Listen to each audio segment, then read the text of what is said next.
Youssef, donc je te présente, militant des quartiers populaires. Ton visage, il est connu, frérot. Tu es également membre du comité Adama, Justice et Vérité pour Adama Traoré. Mais ce soir, c'est pas dans le cadre du comité Adama que j'ai voulu te faire intervenir et te donner la parole. C'est aussi en tant que militant des quartiers populaires, militant antiraciste, en fait, que tu nous éclaires, Youssef, sur la séquence qu'on est en train de vivre aujourd'hui, parce que avant même l'horreur, l'ignominie qu'on a vu à travers l'assassinat de Samuel Paty, juste avant, on se rappelle, il y avait la préparation du projet de loi contre le séparatisme avec des écoles qui étaient pointées du doigt, parfois juste pour un extincteur, des écoles arabes, etc., etc. On a vu cette montée-là qui commençait et on voit à quel point, en fait, la séquence depuis un an où il y avait cette marche qui était magnifique, organisée par le collectif du 10 novembre, le 10 novembre 2019, qui a rassemblé plus de 80 000 personnes dans les rues parisiennes, en fait, depuis ce moment-là, où il y avait l'attaque de la mosquée de Bayonne jusqu'à aujourd'hui, Youssef, on a l'impression qu'on n'a pas avancé d'un iota, j'ai envie de dire, on a même reculé. C'est quoi un peu ta vision et ta lecture de cette séquence-là aujourd'hui?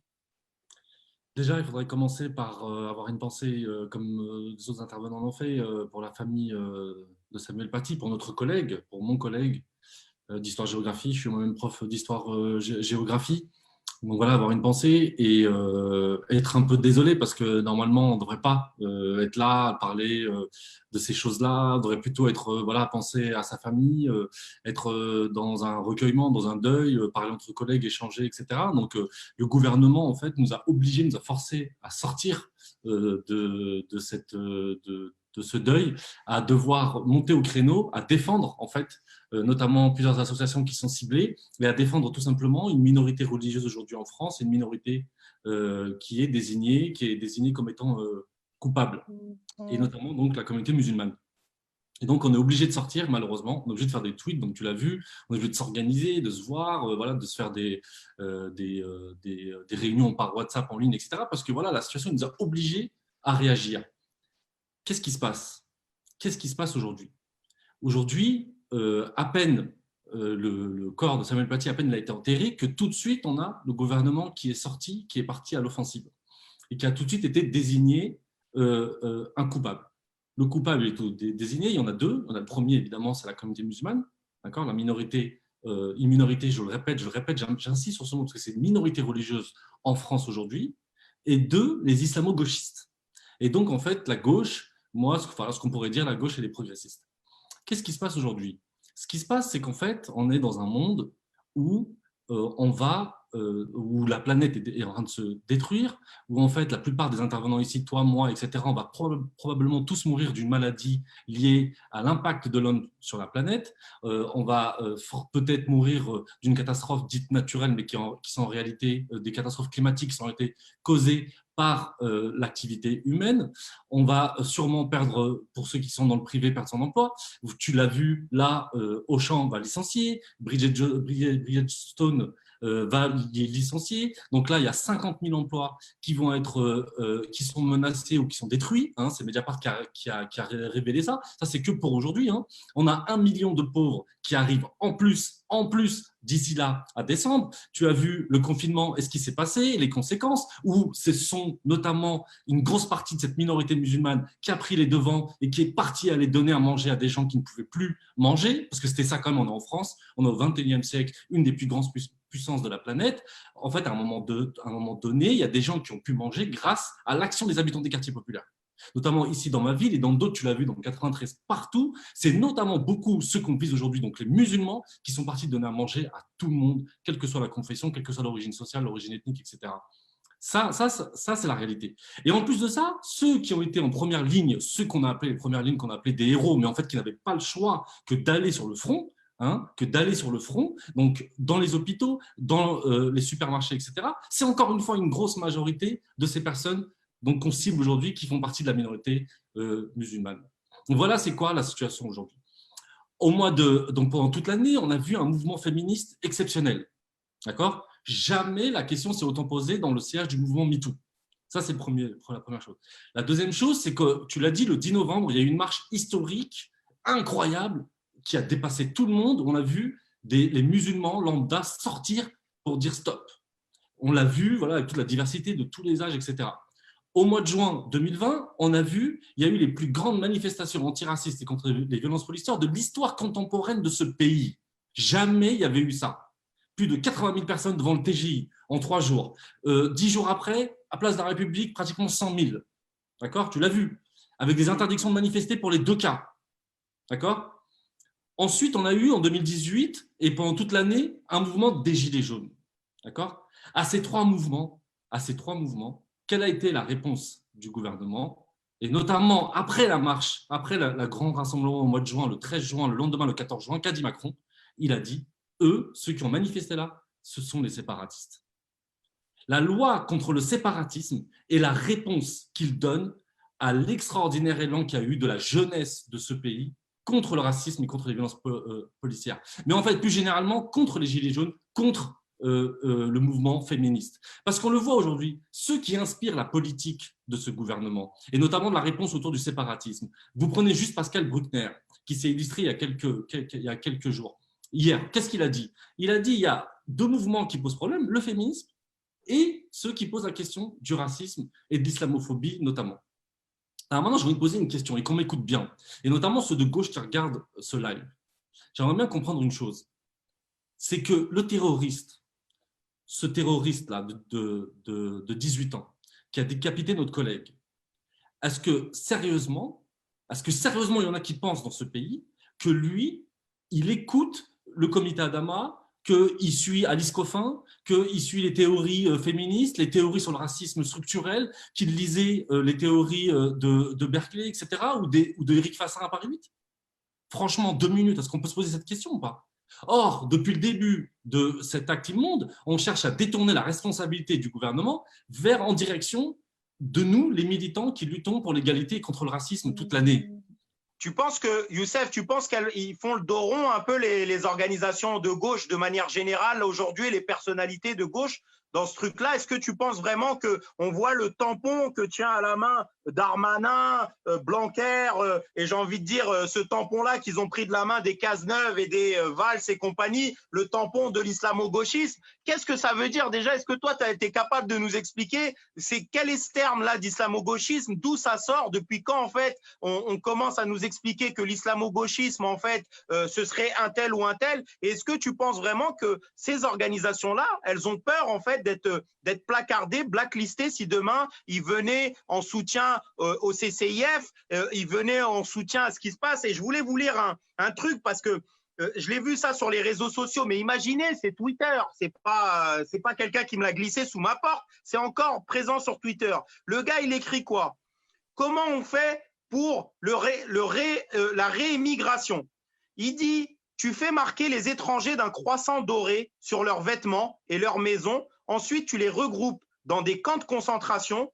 De là, tu as le choix, migration par convoi jusqu'à la terre sacrée, ou bien tu laisses libre cours à ton imagination, car on est sur Twitter. Ça, c'est un tweet, cher camarade, qui a été écrit tout à l'heure. Et il y en a plein, en fait. Il y a même des personnalités, on a vu Goldnadel qui disait il faut se venger. On a vu un autre tweet de Agag, je ne sais même pas c'est quoi son blaze à elle. Attendez 2 petites secondes. Fatia Agag, c'est la bande de Zineb El Razaoui, Zora Bitan et compagnie. Elle a dit, dites les fachos, vous êtes vaches de ne pas faire plaisir aux islamistes et à leurs idiots en ne faisant pas un carton. Ils en rêvent parce que le score est toujours de 300-0. Déjà, elle fait croire qu'en fait, dans les 300-0, il n'y aurait aucun musulman ni musulmane qui sont morts, ni dans le Bataclan, ni ailleurs, en fait. Enfin, à un moment donné, on voit ce genre de choses dans les réseaux sociaux et il n'y a personne qui réagit, ou très peu, quoi, Youssef. Je ne sais pas si tu es d'accord avec moi là-dessus. Oui, parce que comme tu le dis, le spectre paralysant de l'islamo-gauchisme, en fait, c'est un peu ce qui prend le relais du judéo-bolchevisme dans les années 30. En fait, il y avait l'idée à l'époque, c'était essentiellement tourné autour de 2 périls, entre guillemets, c'est-à-dire le péril juif, qui serait en fait derrière le communisme, et en fait, du coup, ça serait des États qui allaient tomber entre les mains en même temps du péril juif et du péril communiste. D'accord? Et donc aujourd'hui, on l'a remplacé, on a juste enlevé judéo par islamo. D'accord, et gauchisme par bolchevique. En fait, ça revient exactement à la même chose. C'est qu'en fait, c'est de croire qu'il y a un complot islamique de tous les musulmans de la planète donc des milliards et des milliards de musulmans, des 5 millions de musulmans français, du coup, qui se lèvent tous les matins, qui se connectent entre eux par leur cerveau, d'ailleurs, de manière un peu magique, et qui complotent en fait contre la France, et qui va comploter contre Blanquer, contre Darmanin, etc., avec l'aide de certains éléments gauchistes, entre guillemets. Mais sauf que ce qu'on appelle l'islamo-gauchisme, c'est-à-dire qu'en fait, notamment, c'est des figures de la gauche, des figures qui sont progressistes, qui sont en fait beaucoup des individus qu'on isole en fait pour mettre des cibles sur eux. En fait, c'est juste des gens qui, à un moment donné, se font parfois le porte-voix ou sont partie prenante des mouvements d'émancipation dont j'ai parlé tout à l'heure. C'est ça les islamo-gauchistes. Ce sont des gens qui veulent l'égalité en fait, qui veulent l'égalité et qui participent avec ces mouvements dont j'ai parlé tout à l'heure, avec les Gilets jaunes, avec le mouvement féministe, avec le mouvement de la lutte contre l'islamophobie et le mouvement de la lutte contre les violences policières, etc. Et c'est pas par hasard que là, on cherche à mettre tout le monde dans le sac aujourd'hui, c'est-à-dire qu'on a, par exemple, on cite Assa Traoré toutes les 3 minutes sur tous les plateaux. Pourtant, ça n'a rien à voir. On se dit, bah là, c'est les violences policières. Bah si, hop, on la ramène. C'est pas grave. Alors, on en profite, on désingue tout. C'est pas grave. Quand on a Gilles-William Goldnadel qui vous parle de vengeance, par exemple, mais c'est un avocat. Il sait très bien que toute civilisation est basée sur la justice et pas sur la vengeance. La justice, c'est pas la vengeance. Il le sait très bien. Là, ce qu'il veut, c'est le Far West, en fait. C'est une guerre civile. Or, la justice, c'est tout le contraire. C'est écouter ce qu'a à dire même le bourreau. Regardez ce qu'ils ont fait en Nouvelle-Zélande. Regardez Emmanuel Macron aussi, d'ailleurs. Emmanuel Macron, il a parlé de peur qui doit changer de camp. Mais on ne sait même pas de qui il parle en réalité. Il parle des musulmans quand il dit… C'est un vocabulaire qui vient de la guerre d'Algérie, c'était le truc de terroriser les terroristes. C'était Mitterrand qui disait ça, c'était en fait terroriser le FLN qui se battait pour la lutte de libération nationale. Donc c'est un truc qui existe, qui est là. En fait, ça ne disparaît pas comme ça. C'est-à-dire que les réflexes, ils reviennent évidemment, puisque les structures de l'État sont toujours là, c'est toujours les mêmes en fait. C'était déjà la 5e République. Donc ce que je disais, c'est qu'en Nouvelle-Zélande, par quoi a répondu la dirigeante néo-zélandaise? Elle a dit on va répondre par plus de fraternité, par plus de démocratie, par plus de liberté. Là, on fait tout le contraire. Qu'a dit la Suède quand il y a eu l'attentat de Breivik, quand il a ciblé des jeunes socialistes qui étaient soi-disant trop pro-immigrants? Ils ont répondu pareil, par plus de démocratie. Ils n'ont pas été mettre en tôle tous les jeunes blancs de 18-20 ans qui allaient sur des sites d'extrême droite, etc. Ils n'ont pas commencé à les cibler, à faire des lois spécifiques contre eux, etc. C'est tout le contraire qu'il faut faire. Puisqu'on le sait, c'est théorisé, on le sait, les groupes djihadistes, notamment Daesh, etc., écrivent beaucoup sur ça. Ils ont théorisé. Pourquoi on n'invite pas des spécialistes qui ont étudié leurs textes et ils disent qu'il faut cibler la France en priorité parce qu'en France, c'est là où il y a le plus grand terreau de l'extrême droite et c'est là qu'il y a la plus grosse communauté musulmane d'Europe, la plus grosse minorité musulmane d'Europe. Et donc, si on fait des attentats, au mieux, on va créer un départ massif des musulmans. Au pire, bah voilà, ce qui va rester, c'est qu'en fait, il va y avoir une guerre civile. Et dans les deux cas, on est gagnant. Et c'est ce qu'on veut. Et donc, le gouvernement français, Darmanin, Blanquer, etc., font exactement ce qu'ils attendent. Donc là, on le voit, quand on parle de vengeance, quand on parle de se venger, et ben en fait, ça a des effets immédiats. Ça a quoi comme effet? On a 2 femmes qui se promenaient au Champ de Mars, dont une qui a été mise à terre et dont on a planté quand même 6 coups de couteau quand même. Donc on s'est acharné sur elle, elle était au sol, en lui mettant plusieurs coups de couteau. C'est ça l'impact direct de ces paroles. Et tu penses, Youssef, pour te poser une dernière question, et après on va remettre, je vais demander à Arnaud Arnaud, si tu peux même commencer à reconnecter Marwan, Marion, Inès et Omar. Youssef, une question que je veux te poser sur la question des attaques vis-à-vis notamment de la mosquée de Pantin, vis-à-vis des menaces de dissolution des organisations au sens large, l'attaque vis-à-vis des écoles arabes, etc., etc. C'est quoi ton point de vue là-dessus politiquement? Pourquoi tu penses qu'ils sont en train d'essayer d'organiser des attaques ciblées comme ça contre tout ce qui représente les institutions un peu des musulmans ici en France? Parce qu'en fait, pour une raison très simple, c'est qu'en fait, il y a des responsables. En fait, dans toutes les démocraties un peu normales, si la France avait été une grande démocratie, en fait, là, on poserait la question de savoir quel a été le rôle de Darmanin, de Blanquer, de Macron, etc., dans cette tragédie, en fait. En fait, c'est ça, dans toutes les démocraties, ça marche comme ça. On interroge le politique. Est-ce que c'est la minorité musulmane qui contrôle la police? Est-ce que c'est la minorité musulmane qui contrôle Pharos? Est-ce que c'est la minorité musulmane qui peut aujourd'hui détecter des mecs complètement dingues, embrigadés par des gens qui sont en Syrie, en Arabie Saoudite? Non, on ne peut pas le faire, nous. On n'est pas au gouvernement, on n'est pas au pouvoir. Ce n'est pas nous qu'il faut interroger. Ce n'est pas la mosquée de Pantin qu'il faut l'interroger ou n'importe quelle autre mosquée, celle d'Homo comme j'ai pu le voir. Ce n'est pas le CCIF, ce n'est pas Baraka City. C'est Darmanin, c'est Chiappa, c'est Laurent Nunez, c'est Macron. Ce n'est pas nous. Moi, je n'ai aucun pouvoir ici. Je n'ai pas de pouvoir dans ce pays. Je ne suis pas élu. Je ne suis pas de ministre de l'Intérieur. Donc, pour éviter qu'on leur pose la question, on l'a vu, encore une fois, je le répète, à peine le corps a été enterré, que tout de suite, on a un tweet sur le CCIF doit être dissous. Tout de suite, immédiatement. Parce que là, du coup, il faut désarmer ce qui permet d'instaurer l'égalité dans ce pays. Et je terminerai là-dessus. Je vous le dis, je vous l'ai dit en introduction, voilà, on est face à une crise gigantesque, globale, inédite. Je vous le dis, ça va être encore pire dans ce qui va arriver, on le sait. Peut-être qu'il va y avoir un reconfinement. Donc là, ils vont y aller à fond. Ils n'ont pas le choix. Et je tiens juste à dire une chose, c'est que pour ceux qui disent que l'islamophobie n'existe pas, que c'est un terme qui n'a pas lieu d'être, il suffit juste de regarder toute l'Europe, toute l'extrême droite européenne s'est recomposée sur la question de l'islamophobie. Toute. Il n'y a pas une seule extrême droite qui ne s'est pas recomposée sur la question de l'islamophobie, y compris des partis nazis antisémites qui stratégiquement se sont dit on ne va pas trop mettre en avant l'antisémitisme, comme Orban, comme Pegida, etc. Mais on va mettre l'islamophobie parce que c'est ce qui cartonne le plus, c'est ce qui marche le mieux. C'est le péril islamiste, comme j'ai dit tout à l'heure, le gros complot musulman mondial qui va déferler sur l'Europe et qui va transformer l'Europe en Arabie. Youssef, je voulais avoir ton mot de la fin sur comment on essaye de passer à l'offensive là-dessus par rapport à toutes les attaques contre le CCIF. Qu'est-ce qu'il va falloir faire contre le CCIF? Mais je dis le CCIF, mais c'est l'ensemble des organisations et toutes les attaques qui vont pouvoir venir. Et je sais que toi, tu es un rassembleur aussi parce que vous l'avez fait avec le comité Adama. Je le dis et je le répète, et il faut les féliciter. Et notamment, pour faire un clin d'œil à nos camarades de quartier général à Hauts-de-Lancelin, il y a un entretien entre Youssef Brakni et François Ruffin sur Quartier Général sur leur YouTube. Vraiment, allez la voir. Elle est extraordinaire. Moi, je pense que c'est une des interviews sur un débat de gauche les plus importants de la dernière séquence. Et notamment, Youssef, dans le comité Adama, vous avez lutté aux côtés des Gilets jaunes, vous avez lutté à nos côtés aussi les cheminots, vous avez été avec les travailleurs de Honnête, etc. On l'a vu, la dernière marche, c'était avec la génération climat. Vous multipliez le rassemblement et l'unité. Qu'est-ce qu'il faut faire, Youssef, aujourd'hui pour toi dans cette période-là? En fait, nous, déjà, à l'époque, quand on s'est lancé dans tout ce dont tu parles, tu as évoqué toutes les listes, tous ces mouvements, et notamment surtout les Gilets jaunes. C'était, en fait, on avait anticipé en fait, la situation dans laquelle on vit. On avait anticipé en fait, un moment où il y allait avoir un tel choc qui allait sidérer, qui allait choquer, qui allait terroriser. Et donc, la décapitation là, d'un prof, qu'on avait anticipé ce moment-là où, en fait, tout allait basculer dans une autre ère, quoi, entre guillemets.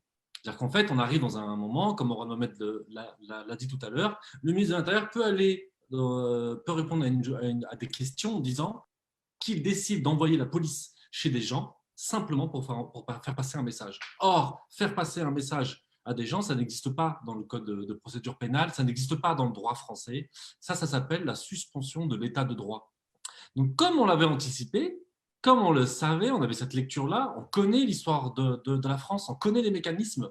Parce qu'en fait, ce qui se passe aujourd'hui, ce n'est pas nouveau, hein, pas du tout. Ceux qui connaissent bien l'histoire de ce pays, on sait à quel moment ça peut basculer et qu'en fait, ça peut arriver à tout moment. Et donc, on y est, d'accord, avec ce type de mesures.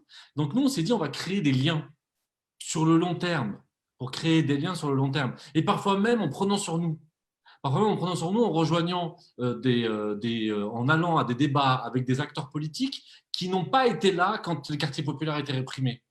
Et qui ne sont pas encore là aujourd'hui quand les quartiers populaires, notamment les minorités musulmanes, sont réprimés. Encore une fois, le rendez-vous, il est manqué. Mais on a l'habitude. Mais nous, on fait de la politique. Et notamment, les Gilets jaunes, c'était fondamental d'y être parce que les Gilets jaunes, contrairement aux alliés du régime Macron, parce qu'il y en a, ils sont nombreux dans les médias, parce qu'ils font taf pour le régime Macron, eh bien, en fait, ne sont pas descendus dans la rue pour chasser les Noirs et les Arabes, pour chasser les musulmans, pour, comme on l'a vu en TT aujourd'hui, expulser-les, comme ils ont dit.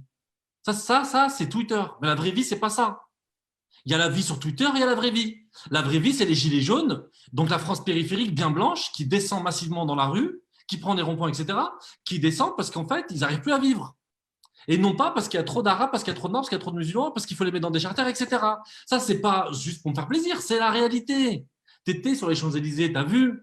On est parti. Enfin, moi, je suis parti à Abbeville, je suis parti dans le Nord, je suis parti partout. On a vu. Non, les gens ne sont pas descendus pour ça. Comme il y a eu cet épisode Gilets jaunes, il a fallu mettre un énorme coup médiatique, etc. C'est comme ça que CNews s'est transformé en Fox News. C'est comme ça qu'on a vu un certain nombre de chaînes d'infos, Europe 1, etc., comme Europe 1 embauché l'ancien directeur de Valeurs Actuelles. Vous avez vu comment toutes ces chaînes petit à petit elles glissent, d'accord? Parce que Panique générale. Les Français ne sont pas sortis en 2018 contre les Noirs et les Arabes. Mais pourtant, on avait théorisé sur le péril identitaire, sur l'insécurité culturelle. Ça devait être ça, ça devait être ça la question prioritaire des Français. Non, la question prioritaire des Français, c'est vivre dignement, comme nous tous. C'est ça la vérité. Et donc, il a fallu reconstruire cet ennemi intérieur, il a fallu repartir à la bataille, il a fallu mettre en avant des figures issues de la diversité pour faire les unes des magazines contre d'autres figures qui, eux, luttent vraiment, notamment contre Assa Traoré et contre d'autres. D'accord ? Et donc, c'est comme ça qu'on s'est retrouvé dans cette situation. Et une des choses, donc ça c'est le premier point, et le deuxième point, c'est neutraliser la gauche et neutraliser les forces progressistes. Et on le voit, c'est redoutable, parce qu'en fait, ce n'est pas l'acte en lui-même là qui sidère la gauche. C'est tout le travail qu'il y a eu donc, depuis toutes ces années, depuis que Macron est arrivé au pouvoir, qui fait qu'aujourd'hui, la gauche est complètement paralysée et sidérée. Et à chaque fois, en fait, on le voit, les candidats, au départ, ils ne sont pas forcément islamophobes. Par exemple, Hollande, quand en 2012, il est élu massivement avec les voix des quartiers populaires parce qu'il fallait se débarrasser du pire, c'était Sarkozy. Sauf qu'Hollande devient le pire, notamment avec Valls. Donc là, il fallait trouver un autre quelqu'un d'autre. Et à nouveau, c'est Macron. Et on l'a vu, Macron ne fait pas une campagne islamophobe. Au contraire, moi, j'ai vu plein des classes moyennes musulmanes, entre guillemets, dire qu'il fallait voter Macron. Nous, on avait mis en danger à l'époque. Mais on l'a vu, il n'a pas fait du tout campagne sur l'islamophobie. Et en fait, le pouvoir rend islamophobe. Parce qu'en fait, que ce soit Macron, que ce soit Sarkozy, que ce soit Hollande, c'est la même chose, c'est la même politique, c'est une politique libérale, néolibérale, comme on l'appelle, c'est le capitalisme qui dirige, c'est ça la réalité, d'accord ? Donc, c'est ça la limite des élections. Et donc, nous, il ne faut pas qu'on soit piégé dans ça. Et c'est vrai que nous, on a préféré les alliances avec les luttes. Avec toi, Annès, Marion, etc. Avec, j'ai dit les Gilets jaunes, avec les honnêtes, etc. C'est parce qu'en fait, nous, on croit au rapport de force, on croit à la lutte. Et quand on gagne des secteurs, quand on gagne des gens à nos causes, eh bien, on sort le rouleau compresseur de l'islamo-gauchisme. On les appelle islamo-gauchistes. Donc là, les amis, là, c'est bon. Il y a eu Sarkozy, il y a eu Hollande, maintenant il y a eu Macron. C'est bon, je crois qu'on a compris. Donc maintenant, il va falloir vraiment se réveiller. Et donc là, la CGT, FSU, LDH, tout cela, il va falloir arrêter de flipper, d'accord ? Il va falloir arrêter d'avoir peur. Nous, on risque vraiment quelque chose. Il y a une énorme différence là aujourd'hui. Moi, Morad Mohamed, Omar Slaouti, nous, il y a un vrai risque. Toi, Annès, il y a un vrai risque. C'est sérieux. Là, ma porte, elle est juste là. Ma porte, là, elle peut être défoncée. Ça, c'est concret, en fait. C'est pas la théorie. Ça, c'est concret. Mes enfants, ils peuvent prendre un... Je veux pas de problème. Je veux pas de problème. Nous, c'est ça, en fait. Nous, on joue pas. C'est pas un jeu, en fait. Nous, ça a des conséquences sur nos vies, sur nos tafs. Il y en a qui sont chassés, on le sait. Il y en a qui perdent leur taf, etc. C'est ça, la vérité. Donc là, moi, je le dis à ceux-là, vous n'avez rien à perdre. Arrêtez. Qu'est-ce que vous avez à perdre ? La LDH, vous allez perdre. Qu'est-ce que vous avez à perdre ? Prenez vos responsabilités. Prenez vos responsabilités. Mais en tout cas, on n'oubliera pas politiquement. Là, je viens de voir que là, on vient de m'envoyer un message, Raquel Garrido dit sur Balance ton poste que le CCIF, c'est mon ennemi politique. Mais où est-ce qu'on est là ? Qu'est-ce qu'ils t'ont fait, le CCIF ? Qu'est-ce qu'ils t'ont fait, le CCIF ? Ils se battent, une association des droits de l'homme, ils se battent contre les discriminations. Au moment où ils annoncent leur plainte contre Aurore Berger et contre Zem El Razaoui, tu t'attends 10 minutes, tu as le tweet de Darmanin qui dit « je vais les dissoudre ». Vous comprenez pas ou quoi ? Qu'est-ce qu'ils t'ont fait, le CCIF ? Donc, arrêtez la gauche d'être à chaque fois les dindons de la farce. Et je parle de la gauche progressiste, de la gauche vraiment qui veut changer le système. Bon, même si j'ai des gros doutes, mais quand même, arrêtez d'être les dindons de la farce à chaque fois de Macron. Parce qu'en fait, Macron, Hollande, Sarkozy, c'est le même régime, c'est la même continuité politique. Hein, on ne va pas se leurrer. Ils servent les mêmes gens. Donc, arrêtez de toujours leur servir de courte échelle, parce qu'en fait, la LDH, la CGT, la FSU, etc., ne vous plaignez pas après qu'ils vous exposent sur les retraites, qu'ils vous exposent sur toutes les réformes néolibérales, etc., parce qu'en fait, la seule chose qui sature le débat public, c'est les musulmans, les musulmans.